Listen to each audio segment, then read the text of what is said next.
Welcome to Blizzard Fire. We hope this video helps fire up your solution. You start by capturing the content without changing it.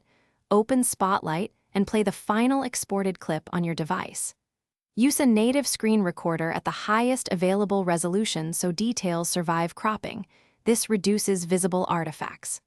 Once done, immediately trim the start and end to remove overlays. Make sure to note where the Snapchat logo sits, so your crop keeps framing intact while removing the watermark area before any further edits.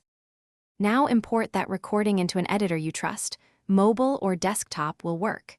You crop the frame so the logo falls outside the visible area, or reposition the clip slightly using a keyframe.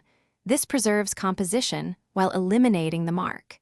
If cropping reduces perceived quality, apply mild sharpening and stabilization to make the image look natural. Also check audio sync after trimming, and ensure the important visual content stays centered and clear before export. Finally, export at the original resolution and a high bitrate to prevent visible compression. Choose the same frame rate the clip started with. You then upload the edited file to Spotlight or wherever you need it, confirming the logo no longer appears.